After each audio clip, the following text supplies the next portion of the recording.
I was gonna say we could talk about IU Purdue, but it's still 3 weeks away. Yeah, and they'll have played again, and you guys will return the favor. And, I really hope so. And kind of moot point. I really hope so too. Yeah. So how are the Sycamores doing this year? Let's not talk about that. We're not going. Do they have a basketball team? They have a basketball They team. do have a basketball. That's where Larry Bird played. Right. Yeah. So they had one in the 70s. They had one in the 70s. Early fall 80s. apart And after then that. there was Eddie Bird. Eddie followed Larry. I went to school That's with Eddie. true. Okay. Yeah. I'm not saying that he was Larry, but he was Eddie. Right. Yeah. Did he play basketball also? He did. He did. Okay. Yeah. Yeah. He did. He wasn't bad. He wasn't bad, but he was not Larry. But I obviously don't have to say that to you. You would know. Yeah. You would know. Wait, who's Larry Bird? Right. Who is that guy? Is that a tag? Chris, make sure you cut that part out. We can put that as a tag in there. Who's Larry Bird? Imagine being Larry Bird's brother that then goes on to play at the same true. school. It's Okay, true. so that's Yeah. not Yeah. easy. Yeah. It's a tough hill to climb. Very. Tough summit to climb. There we go. Sorry. Yeah. Yeah. That's a tough hill to summit. Yeah. So, Okay. so That's great. I'm just gonna let you guys play. Do we want to do a cold open? I think we've started one. Have we? Yeah. I think But I don't think any of this is but really that's none of us- airworthy. Yeah. Yeah. No. Not quite yet. We're getting there though. We're warming up. This is not part of the episode. Tell us something. I think I already asked you this, but tell us something about you that we wouldn't already know. When I was 18 years old, I didn't know what I wanted to do with the rest of my life. I grew up in South Florida, and I decided to move to Santo Domingo in the Dominican Republic. And I taught English at night at a Canadian American Institute for a year. And that's when the United States bombed Libya. And the Dominican people were in a political year, which there looks very different than here. Okay.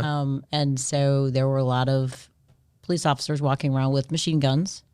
And the Dominicans didn't really care for the fact that the Americans bombed. And so I spent the night on the floor of the Canadian American Institute one night just so I could be safe because they rocked the facility and it was all glass in the front. Oh. And so then thereafter I was brought to the American Embassy where I had to file that I was there so I could be taken out of that country if needed. Right. And my parents about shit their pants. Not. I was gonna say it's not quite the Caribbean vacation you were My thinking. parents were like, "What are you doing right now?" How long were you there before that all unfolded? A few months. Okay. Yeah. Yeah. Yeah. So- it was a great experience. It was an amazing experience. Yeah. So I could be categorized as a risk taker. Okay. Risk taker / builder, which we'll get into. We will. Yeah. Yeah. Yeah. Well, that's good. It's Yeah. a good butt fact, as I like to call it. That I didn't know about. You know what butt facts are? No. Like, let's say you're playing Trivial Pursuit. You're playing a trivia game you go to the bar that you guys were at to watch the IU Purdue game the other night, and there's a trivia night, and it's just that person that just pulls out a random fact that they happen to know the answer to some question that's like, where did that come from? I just pulled it out of their ass, and Yeah. Yeah. it's a butt fact. It's the people you do not want to play Trivial Pursuit They're a with. good anchor for a good trivia team. You need that You're person. like, that's what? Where the hell did you get random that fact. from? I used to be okay at Trivial Pursuit. Like my academic career didn't show it, but I would have a decent amount of butt facts that I could just pull out. Like, where did you come up with that? Like, I don't know. But Butt there you facts go. are not It's out always there academic, however. This is true. This is true. Hence All the right. name. Yeah. Yeah. So I just added that to our tag list. Butt facts. There we go. All right. Yeah. You're welcome.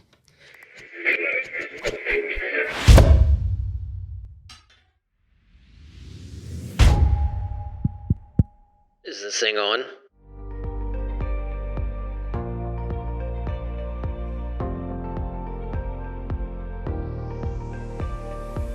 Hey guys, welcome back to another episode of the Summits Podcast. Thank you for joining us from wherever you get your podcast, or for those of you watching us on the Heroes Foundation YouTube channel, thank you for tuning in.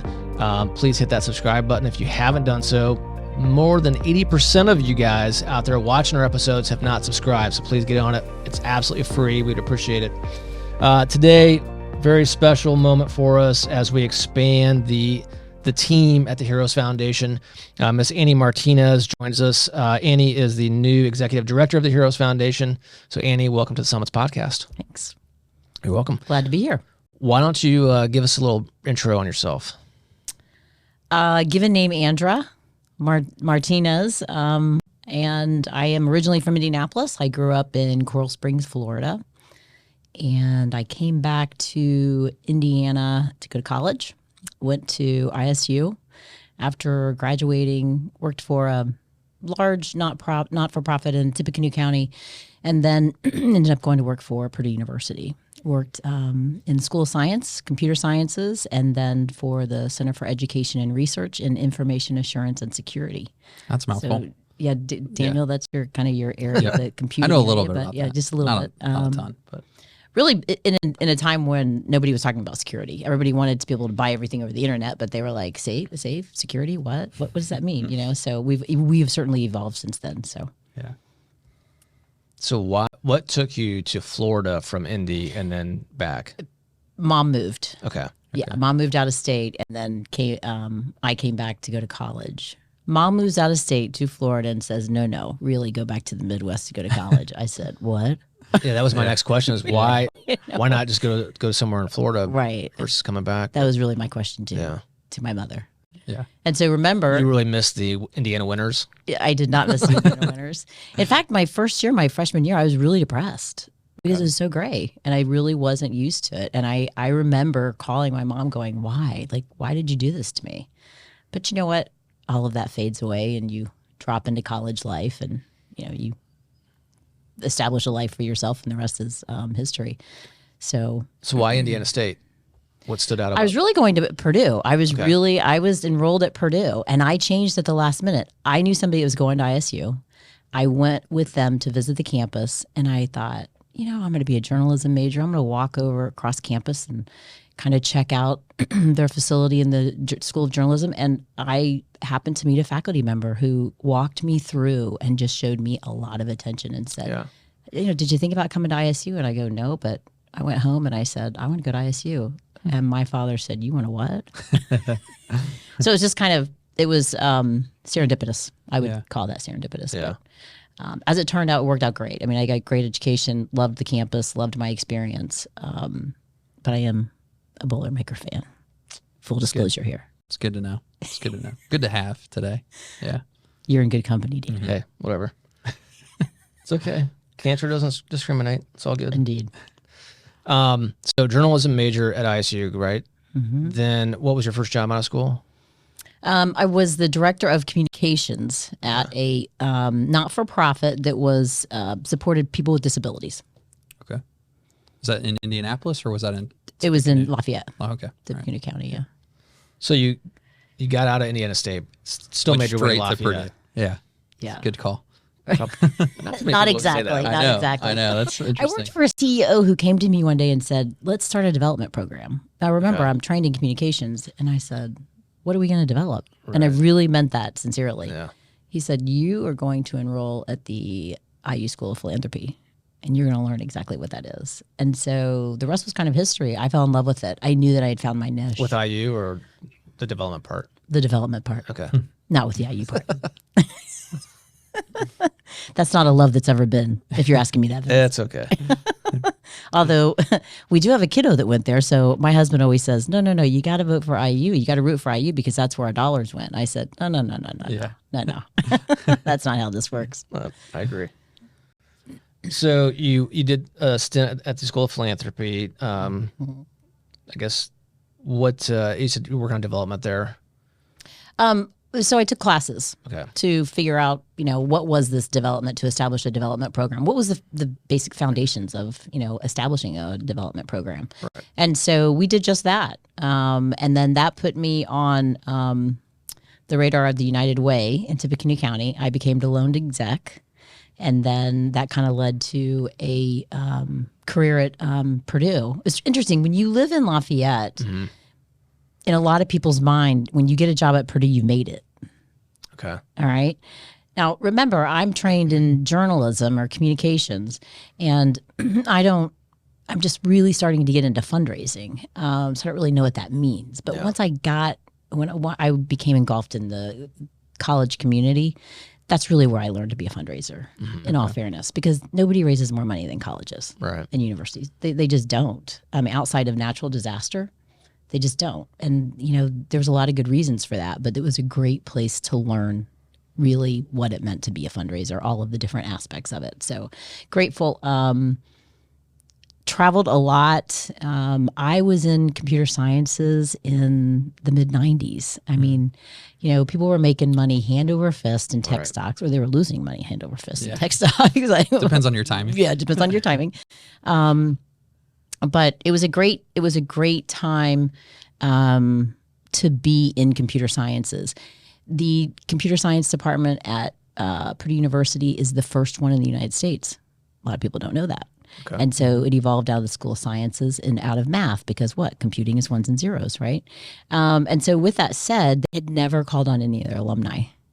And I was very happy to be the person to establish that program and what that looked like. And so it brought about a lot of opportunity for travel and just learning in general. I probably traveled 60% of the time that I worked at Purdue, at least the first 5 years for sure, because their alumni are not necessarily local, especially from a computing standpoint. Most of them are on the West Coast, so I spent a lot of time going back and forth to California. So do I have to thank you for the Purdue letter that I get? Yes, you should. And yes, you should. Says I need to donate. Daniel's back. like, oh my God, she found me. So you put your sales hat on and clearly enjoyed it, I'm gathering. It was great. Yeah, it was really great.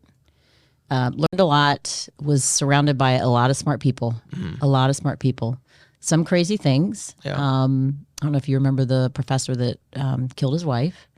So I started at Purdue, and they have an area of the computer science building that is literally roped off. You can't go into that area. I said, they were, confiscating everything that had to do with him.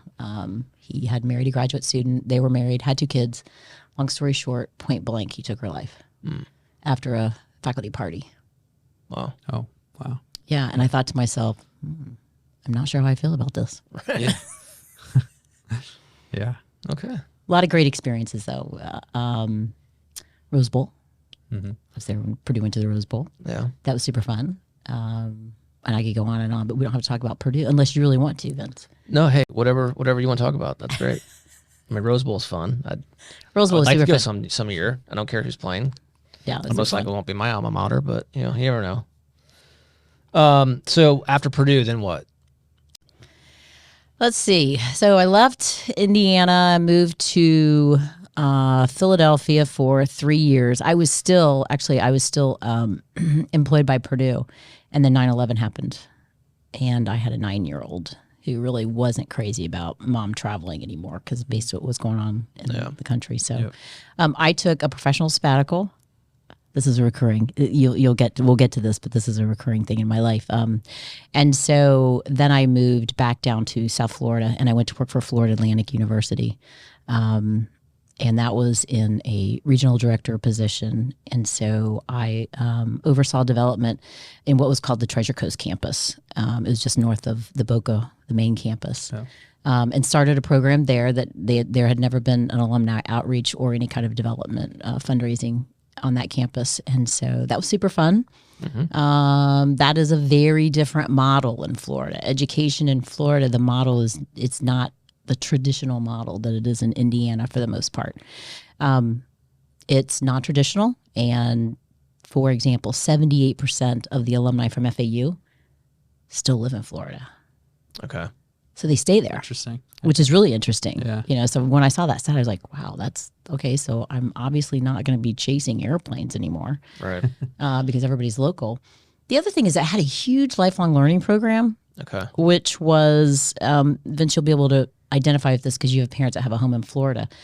You have the snowbirds that go to Florida and they want to continue to learn. They want to take classes. They want to hear great speakers. And so the campus at Boca Raton had done really good job of bringing that kind of benefit, cultural benefit to the people that, were snowbirds. And so we took that model and we moved it up to the Tippecanoe or to the Treasure Coast campus. And so that really helped establish, giving allegiance, all of the things that it takes to build a fundraising program. But with that said, the people that gave to that school were not, the majority of them were not graduates of that school. They were people that saw it as a benefit to their lifestyle when they came to Florida. Yep. That's okay. Everybody comes to the table for a different reason, but Yep. And then after FAU, you had this magnet just drew you back to Indy, or Indiana for that matter. 2007, I came back to Indianapolis.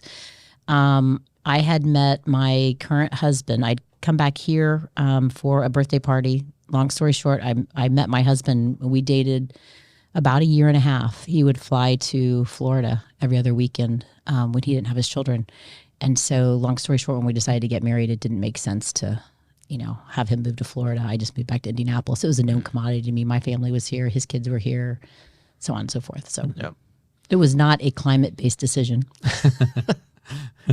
So then what? You take another sabbatical when you got back, jumped right back into an org. I went to work for an organization called Music for All, formerly known as Bands of America.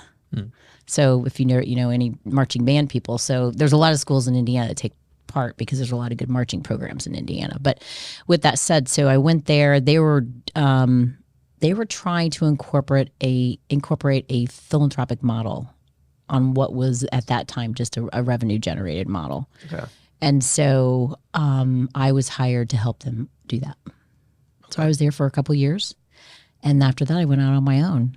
And I kind of cherry picked the projects that I worked on, and kind of like in a consultancy type role. Yeah, okay. I was contract. Yeah. Okay, so come in, help define a program, what's the best model for the nonprofit, help them identify programs, and then move to hiring people. And I was usually somewhere for about 6 months, and then I would go on to the next place. Yep. And then I met Tina Clore. And that is the CEO of what is now Firefly Children and Family Alliance. And she was looking for a vice president of development to reinvigorate, revitalize the fundraising program at what was then Children's Bureau. And it was at that time, Children's Bureau was 163 years old. And she was the new CEO. And they had downsized in 2008, like so many nonprofits, during the recession, they got rid of their fundraising staff. So it was a rebuild kind of thing. Okay. And I was intrigued for two reasons. I love to build. That's really what I'm good at. And then secondly, I was really interested in learning about social service. I had never, played in the social service space and fundraising. So I'd worked in education. I'd worked in arts and culture by that time. And so I was interested. I was really interested to learn. I had no idea that there was a children's shelter at 16th and Martin Luther King in Indianapolis, like no idea. So, I went home that night and I said to my husband, I know that I can help them, but they want me to come on full time. And I think he almost fell out of the chair when I said, I think I'm going to take this job. He said, wait, I just want to make sure I understand. You're going back to work full time? And the rest is history. I was there for 9.5 years. And then my last day there was September 16th. I decided I needed another professional sabbatical. And so, which didn't last real long. Yeah, but it was long enough, and I was looking for the right thing. I remember I'm a builder, so somebody called attention to me the job opportunity for an executive director at HeroesFoundation. It was sent to me, and I was like, So being the fundraiser that I am, the first thing I do is look at the 990, and and I just saw a lot of potential, especially after I kind of got on your social media, looked around, stalked Vince, stalked everyone he knew. I would have stalked you, Daniel. I can't say that I did. But, social media helps us a lot in that realm. Yeah. And I just saw a wealth of opportunity, honestly. Yeah. Well, that goes into the why heroes questions, which you've already started to answer. Our need, of course, or needs, we're looking for a builder. I mean, essentially, that's what we're looking for. Someone to take the baton, if you will, manage it, help grow it, as we've talked about before, and I've now shared with you, with a 21-year-old or 22-year-old startup, which sounds odd, I know, to some people, but in a way, I think that's really the way we are. So outside, let me ask you this. Aside from the potential that you saw, were there any aspects you're like, I don't know? No, because I would have had that conversation with you before I accepted the position. Fair. No, I can't say that there was. I'm I'm incredibly impressed with what you and Cindy have built in 22 years. I will say that, especially, somebody that didn't come from a fundraising background, and your commitment's pretty amazing. And then I saw the gala 2 Fridays ago, and I went, wow, that's pretty amazing. Had you been involved in any other Heroes event prior to the gala? Okay. Honestly, I wasn't even aware. Yeah. But that's okay. That's not when I got to Children's Bureau, I wasn't aware of Children's Bureau either. And that was a 163-year-old organization. Yeah. So I always say to people, you don't know what you don't need to know. Yeah. In a world where we are bombarded with a lot of information. Sure. Right. So we have to filter. Yeah. Well, you've just joined us. We've been talking for probably, let's say, give or take the last month. What stands out to you in terms of that excites you the most right now? Like what is that? I don't want to say low hanging fruit, but maybe what's the low hanging fruit that you just can't wait to start grabbing at first? Oh, that's a hard question. That goes back to kind of our meeting last Friday when I talked about the fundraising stool, and what's there, and what can be built upon, and the legs that kind of aren't there. Probably individual giving is my first love in the fundraising world. Yeah. That really is my first love. But all of the vehicles that we use to raise money, every single one of them are equally important. But they all have to be integrated. One has to feed the other. And so that's probably my greatest excitement, because you've got a lot of things that have already been put in place. What I would like to do is make sure they're all integrated and they're feeding one another so they can all grow. So for my clarity, what is the stool?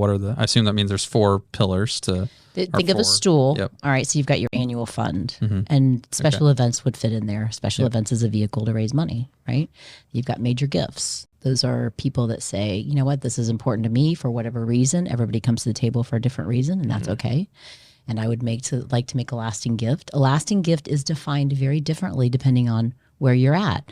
If you're at a university, and we've all been on universities, campuses, you walk across and you see all these names on buildings. Okay, that's a very large gift. That's a very large gift, right? Yeah. People have asked me before, like, what's the minimum gift? Well, it depends on the school, but you're probably not looking at anything less than $25 million, really. And it does depend on the college that we're talking about. So you've got the annual fund, within that, special events, but we've got major gifts. That's another leg of the stool, right? And so they're all, one leads to the other, right? Because people don't give a lasting gift if you haven't started, them at some level of giving anyway, right? Yeah. And you've got capital campaigns, which I think there's a great opportunity for HeroesFoundation, because there's an endowment, and that's your sustainability, that's your longevity, right? So I think that there's, and then the last leg is that endowment. How do you grow it? How do you continue to grow it? Because that's the message of longevity to people. But there's lots of vehicles within that giving pyramid that you use to draw people into your mission, or to identify those that may be interested in supporting your mission. And certainly special events is one of them. Yep. So you did have your first taste of the first event, the longest standing event that we've had in the gala. What you made one mention of it already, but when you left that night,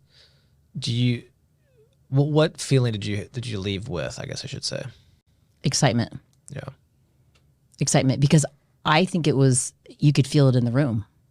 And I've been to a lot, I hate to say this, I've put on a lot of special events, but I don't know that was necessarily true. I mean, you have some that are better than others. That's always going to be the case, right? That's always going to be the case. But there was a lot of genuine energy and excitement in that room that night. And you saw that with the last paddle ask. Yeah. I mean, you really did. So I remember driving home, my husband looking at me, and he said, okay, you're never this quiet. So I know that your brain's, you're churning. I'm like, oh yeah, that was super. That made me more excited. I'm good. Yeah. Excitement's good. Yeah. Yeah, no. I was excited too. No, I don't think you were. Yeah. You were super chill at that event. How many gin and tonics did I have by that point? Cindy was a lot more excited. I was sitting next to Cindy. I could feel her energy. Yeah. No, I think everyone was pretty well excited. I mean, here's the thing. I thought we were going to take a dip this year. I really did, because last year was another record. And I thought, just for various reasons, I thought we were going to take a dip, and we didn't. We just took it up another notch, and not by 2%. We pumped up pretty good. So, if I didn't show it, I was hiding it really well. But the next day or the next couple of days after, when the numbers started coming in, I was like, wow, I would have lost that bet tenfold. But I'm glad. I'm sure there was a lot of things going through your head that night. When you're engulfed in an event, I know what that looks like too. So, but I thought it was great. I really did. I thought it was great, and I know how much work something like that is. A lot of work, for sure. Yeah. So here we are, end of February, and you're getting the ball rolling. If you had to pick 3 things that you want to focus on just this year? I know that's a very loaded question, but we both know that the next 10 months or so are just going to fly by, and trying to manage the information overload in a new position. But what are 2 or 3 things that really stand out to you that you want to accomplish just in that first 10 months? First, I want to empower Scott. Scott's a new hire, and I think he's critical, really critical. Yeah. So how can I best, walk alongside him and empower him to be successful?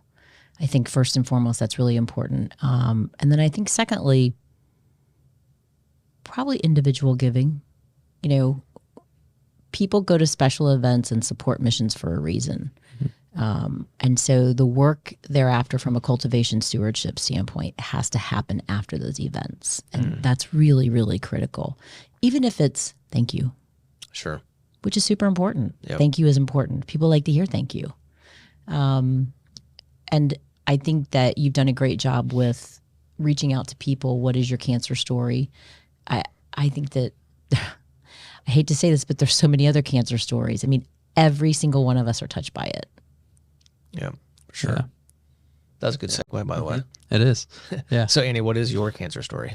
Well, unfortunately, I have more than one cancer story, but probably I just spoke to Casey, who does the writing for the Heroes Foundation. But my father passed away from cancer in 2013. So we knew he was sick. We learned he was sick about a year before that. But I just remember I was in Florida and I was at a friend's house, and I remember one of my sisters calling me and telling me, this is what we've learned. And of course, me not having a background, and understanding the medical terms and just being totally overwhelmed. Like, what does this mean? What does this mean? What I was only questions. But it was, I will never forget the feeling of not knowing and how that leaves a family.